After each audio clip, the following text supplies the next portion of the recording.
ಮಾಡಿ ಉತ್ತರ ಕೊಡ್ತೀವಿ, ಎಲ್ಲೂ ಹೋಗಲ್ಲ. ನಾನೇ ಕರ್ಕೊಂಡು ಹೋಗಲ್ಲ. ಅವತ್ತು ಮೊದಲನೇ ದಿನನೂ ಪ್ರತಿಯೊಬ್ಬರಿಗೂ ಯಾರು ಎಲ್ಲ ಸಹಕರಿಸಿದ್ದೀನಿ. ನಾನೇ ಕರ್ಕೊಂಡು ಎಲ್ಲೂ ಓಡೋಗಿಲ್ಲ. ನಾನು ತಪ್ಪು ಮಾಡಿಲ್ಲ. ನನಗೆ ನಂಬಿಕೆ ಇದೆ, ಕಾನೂನು ವ್ಯವಸ್ಥೆ ನಂಬಿಕೆ ಇದೆ. ಸ್ಪಷ್ಟೀಕರಣ ಕೊಡ್ತೀನಿ. ನಾವೇನಕ್ಕೆ ಎತ್ಕೊಂಡು ಓಡೋಗಲ್ಲ. ಆಸಕ್ತಿ ರಾಜಕಾರಣ ಏನಿರಬೇಕು ಅದು ನಡೆಯುತ್ತೆ ಅಂತ. ಸ್ನೇಹಿತರೆ, ನ್ಯೂಸ್ 12 ಕನ್ನಡ ವಾಹಿನಿಗೆ ತಮಗೆ ಸ್ವಾಗತ. ರೇವಣ್ಣ ಫ್ಯಾಮಿಲಿಯ ಅಪ್ಪ ಮಕ್ಕಳು ಒಬ್ಬರಾದ ಮೇಲೆ ಒಬ್ಬರು ಜೈಲು ಸೇರಿದ್ದು ನಿಮ್ಮೆಲ್ರಿಗೂ ಗೊತ್ತೇ ಇದೆ. ನಂತರ ರೇವಣ್ಣ ಬೇಲ್ ಮೇಲೆ ಹೊರಬಂದ್ರು. ಇದೀಗ ಸೂರಜ್ ರೇವಣ್ಣ ಬೇಲ್ ಮೇಲೆ ಹೊರಬಂದಿದ್ದಾರೆ. ಸಲಿಂಗ ಲೈಂಗಿಕ ಕಿರುಕುಳ ಆರೋಪ ಹೊತ್ತು ಜೈಲು ಸೇರಿದ್ದ ವಿಧಾನ ಪರಿಷತ್ ಸದಸ್ಯ ಸೂರಜ್ ರೇವಣ್ಣ ಅವರಿಗೆ ಕಡೆಗೂ ನಿರೀಕ್ಷಣಾ ಜಾಮೀನು ಸಿಕ್ಕಿದೆ. ಹೊಳೆನರಸೀಪುರ ಗ್ರಾಮೀಣ ಠಾಣೆಯಲ್ಲಿ ಸೂರಜ್ ರೇವಣ್ಣ ವಿರುದ್ಧ 2 ಪ್ರಕರಣಗಳು ದಾಖಲಾಗಿದ್ವು. ಪ್ರಕರಣ ದಾಖಲಾದ ಬಳಿಕ ಜೂನ್ 23ರಂದು ಸೂರಜ್ ರೇವಣ್ಣ ಅವರನ್ನು ಬಂಧಿಸಲಾಗಿತ್ತು. ಮೊದಲಿಗೆ ಸೂರಜ್ ರೇವಣ್ಣ ಜನಪ್ರತಿನಿಧಿಗಳ ವಿಶೇಷ ನ್ಯಾಯಾಲಯದಿಂದ ಜಾಮೀನು ಮಂಜೂರು ಮಾಡಿತ್ತು. ಬಳಿಕ 2ನೇ ಪ್ರಕರಣದಲ್ಲೂ ನಿರೀಕ್ಷಣಾ ಜಾಮೀನು ಮಂಜೂರು ಮಾಡಿತ್ತು. ನಿನ್ನೆ ಮಧ್ಯಾಹ್ನ ಪರಪ್ಪನ ಅಗ್ರಹಾರ ಜೈಲಿನಿಂದ ರಿಲೀಸ್ ಆಗಿದ್ದಾರೆ. ಬರೋಬ್ಬರಿ 1 ತಿಂಗಳು ಜೈಲೂಟ ತಿಂದು ಹೊರಬಂದ ಬಳಿಕ ತಮ್ಮ ಮುಂದಿನ ನಡೆಯನ್ನು ಸೂರಜ್ ರೇವಣ್ಣ ಮಾಧ್ಯಮದವರ ಮುಂದೆ ತೆರೆದಿಟ್ಟಿದ್ದಾರೆ.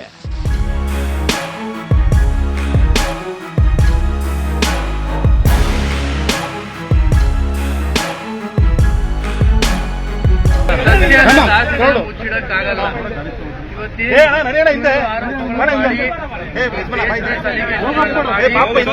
ಷಡ್ಯಂತ್ರಗಳನ್ನ ಮಾಡಿ ಕುತಂತ್ರ ಮಾಡಿ ನಮ್ಮ ಕುಟುಂಬನ ನನ್ನ ಮೇಲಾಗಲಿ ವೈಯಕ್ತಿಕವಾಗಿ ಇವತ್ತು ತೇಜೋವಧೆ ಮಾಡಬೇಕು ಅನ್ನೋ ದುರುದ್ದೇಶದಿಂದ ಈ ಒಂದು ಇವತ್ತು ದಾಖಲಿಸಿದ್ದಾರೆ.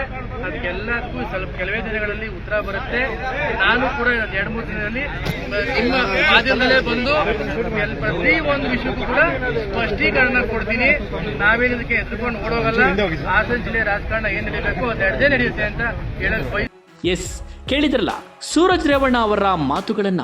ಹಾಸನ ರಾಜಕಾರಣ ನಡೆಯುತ್ತೆ, ನಾವೇನೋ ಎದುರುಕೊಂಡು ಓಡಿ ಹೋಗೋದಿಲ್ಲ ಹೀಗಂತ ಯಾರಿಗೆ ಮೆಸೇಜ್ ಪಾಸ್ ಮಾಡಿದ್ರು ಮತ್ತಿನ್ಯಾರಿಗೆ ಪರೋಕ್ಷವಾಗಿ ಶತ್ರುಪಾಳಯಕ್ಕೆ ಸಂದೇಶ ರವಾನಿಸಿದಂತಿದೆ.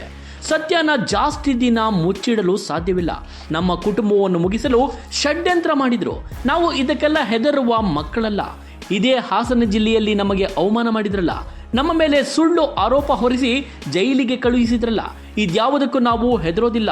ಇದು ಷಡ್ಯಂತ್ರ ಕುತಂತ್ರದಿಂದ ನಮ್ಮನ್ನು ಮುಗಿಸಲು ಮಾಡಿದಂತಹ ಮೋಸ. ನಾನು ಏನು ತಪ್ಪು ಮಾಡಿಲ್ಲ, ಹೆದರ್ಕೊಂಡು ಹೋಗಲ್ಲ. ಷಡ್ಯಂತ್ರ ಕುತಂತ್ರದಿಂದ ಪರಿಪೂರ್ಣವಾಗಿ ಹೊರಗೆ ಬರ್ತೀನಿ. ಇನ್ನು 2-3 ದಿನ ಇರಿ, ಇಡೀ ಪ್ರಕರಣದ ಅಸಲಿ ಕಥೆಯನ್ನ ನಿಮ್ಮ ಮುಂದೆ ಬಿಚ್ಚಿಡ್ತೀನಿ. ಹಾಸನ ಜಿಲ್ಲೆ ರಾಜಕಾರಣದಲ್ಲಿ ನಾವು ಮತ್ತೆ ಮೇಲೆದ್ದು ಬರ್ತೇವೆ ಅಂತ ಸೂರಜ್ ರೇವಣ್ಣ ಫುಲ್ ಜೋಶ್ ಆಗಿ ಮಾಧ್ಯಮದವರ ಮುಂದೆ ನುಡಿದಿದ್ದಾರೆ.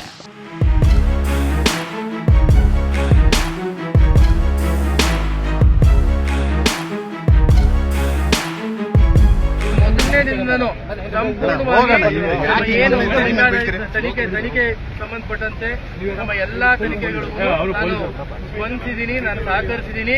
ನಾನೇ ಎದುರುಕೊಂಡು ಹೋಗುವಂತ ಪ್ರಶ್ನೆ ಇಲ್ಲ. ಯಾಕೆ ನಾನು ತಪ್ಪು ಮಾಡಿದ ಒಂದು ವಿಶ್ವಾಸ ಇರೋ ದೃಷ್ಟಿಯಿಂದನೇ ನನಗೆ ಇನ್ನೊಂದು ಮುಖ್ಯವಾಗಿ ಇವತ್ತು ನಮ್ಮ ನ್ಯಾಯಾಲಯದ ಮೇಲೆ, ನಮ್ಮ ಕಾನೂನು ವ್ಯವಸ್ಥೆ ಮೇಲೆ ನನ್ನ ಸಂಪೂರ್ಣವಾದ ವಿಶ್ವಾಸ ಇದೆ, ಸಂಪೂರ್ಣವಾದ ನಂಬಿಕೆ ಇದೆ.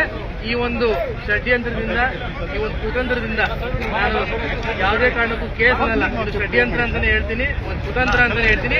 ಈ ಕುತಂತ್ರದಿಂದ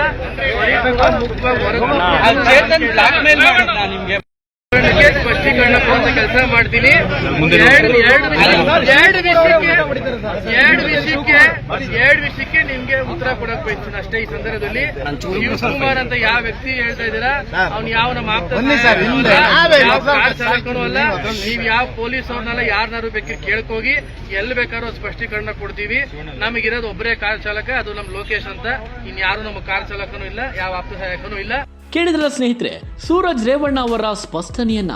ನಮ್ಮ ಕುಟುಂಬದ ವಿರುದ್ಧ ಷಡ್ಯಂತ್ರ ಮಾಡಿ ತೇಜೋವಧೆ ಮಾಡಿದ್ದಾರೆ.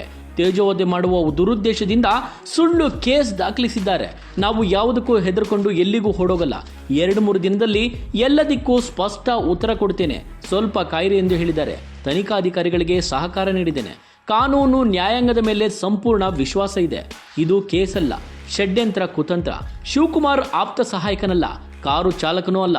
ನಮಗೆ ಲೋಕೇಶ್ ಅಂತ ಒಬ್ಬನೇ ಕಾರು ಚಾಲಕ. ಹಾಸನದಲ್ಲಿ ರೇವಣ್ಣಗಾಗಲಿ ನಮಗಾಗಲಿ ಕಪ್ಪು ಚುಕ್ಕೆ ಇಲ್ಲ. ರಾಜಕೀಯವಾಗಿ ನಮ್ಮನ್ನು ಕುಗ್ಗಿಸುವ ಷಡ್ಯಂತ್ರ ನಡೆಯುತ್ತಿದೆ ಎಂದು ಹೇಳಿದ್ದಾರೆ.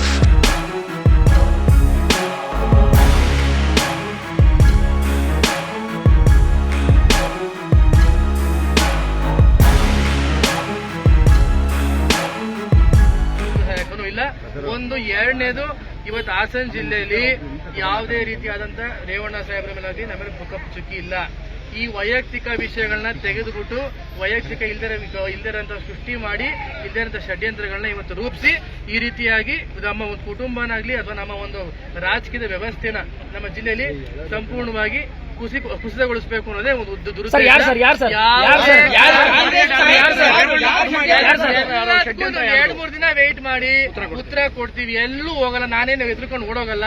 ಅವತ್ ಮೊದಲನೇ ದಿನನೂ ನಾನು ನಮ್ಮ DSP ಆಗ್ಬೋದು ಪ್ರತಿಯೊಬ್ಬರಿಗೂ ಯಾರ್ಯಾರು ಅಯ್ಯೋ ಇದ್ದಾರೋ ಎಲ್ಲಾರ್ಗು ಸಹಕರಿಸಿದ್ದೀನಿ. ನಾನೇನು ಎದ್ರುಕೊಂಡು ಎಲ್ಲೂ ಓಡೋಗಿಲ್ಲ. ನಾನು ತಪ್ಪು ಮಾಡಿಲ್ಲ. ನನಗೆ ನಂಬಿಕೆ ಇದೆ, ಕಾನೂನು ವ್ಯವಸ್ಥೆ ಮೇಲೂ ನಂಬಿಕೆ ಇದೆ, ಹಾಗೂ ಏನು ನ್ಯಾಯಾಂಗದ ವ್ಯವಸ್ಥೆ ಇದೆ ಅದ್ರ ಮೇಲೂ ನಂಬಿಕೆ ಇದೆ. ಈ ಎಲ್ಲಾ ಪ್ರಕರಣಕ್ಕೂ ಒಂದು ನಾಂದಿ. ಕಾನೂನು ನ್ಯಾಯಾಂಗದ ಮೇಲೆ ಸಂಪೂರ್ಣ ವಿಶ್ವಾಸ ಇದೆ. ಇದರಿಂದ ಪರಿಪೂರ್ಣವಾಗಿ ಹೊರಬರ್ತೇನೆ. ರಾಜಕೀಯವಾಗಿ ಹಾಸನ ಜಿಲ್ಲೆಯಲ್ಲಿ ನಮ್ಮನ್ನು ಕುಗ್ಗಿಸುವ ಷಡ್ಯಂತ್ರ ಅಷ್ಟೇ. ಮೊದಲ ದಿನದಿಂದಲೂ ತನಿಖೆಗೆ ಸಹಕರಿಸಿದ್ದೇನೆ. ನಾನೇನು ಹೆದರ್ಕೊಂಡು ಎಲ್ಲಿಗೂ ಹೊರಡೋಗಲ್ಲ. ನಮ್ಮ ಕುಟುಂಬ ಮತ್ತು ಹಾಸನ ಜಿಲ್ಲೆಯ ರಾಜಕಾರಣವನ್ನು ಕುಗ್ಗಿಸಲೇಬೇಕು ಅಂದುಕೊಂಡಿದ್ದಾರೆ. ಯಾರು ಎಂಬುದರ ಬಗ್ಗೆ ಎಲ್ಲದಕ್ಕೂ ಸದ್ಯದಲ್ಲೇ ಉತ್ತರ ಕೊಡ್ತೀನಿ. ನಾನು ಯಾವುದೇ ತಪ್ಪು ಮಾಡಿಲ್ಲ. ನಾನು ಹೊರಡೋಗುವುದಿಲ್ಲ. ನನಗೆ ನ್ಯಾಯಾಂಗ ಮತ್ತು ಕಾನೂನಿನ ಮೇಲೆ ಸಂಪೂರ್ಣ ವಿಶ್ವಾಸ ಇದೆ ಎಂದು ಸೂರಜ್ ಹೇಳಿದ್ದಾರೆ.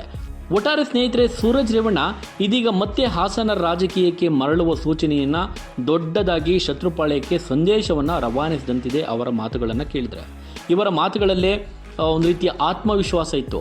ರಾಜಕೀಯವಾಗಿ ನಮ್ಮನ್ನು ಮುಗಿಸಲು ಷಡ್ಯಂತ್ರ ಮಾಡಿ ನಮ್ಮ ಕುಟುಂಬವನ್ನು ಮುಗಿಸಲು ಹೊಂಚು ಹಾಕಿದವರನ್ನ ಸುಮ್ಮನೆ ಬಿಡೋದಿಲ್ಲ. ಇನ್ನು 2-3 ದಿನ ಕಾಯಿರಿ, ಎಲ್ಲದಕ್ಕೂ ಉತ್ತರ ಕೊಡ್ತೀನಿ ಎನ್ನುವ ಮಾತುಗಳಲ್ಲಿ ಎದುರಾಳಿಗೆ ವಾರ್ನಿಂಗ್ ಕೊಟ್ಟಂತಿತ್ತು ಸೂರಜ್ ರೇವಣ್ಣ ಅವರ ಮಾತುಗಳು. ನಿಮಗೇನನಿಸುತ್ತೆ? ನಿಮ್ಮ ಅನಿಸಿಕೆ ಅಭಿಪ್ರಾಯಗಳನ್ನು ಕಮೆಂಟ್ ಮೂಲಕ ತಿಳಿಸಿ. ಧನ್ಯವಾದಗಳು.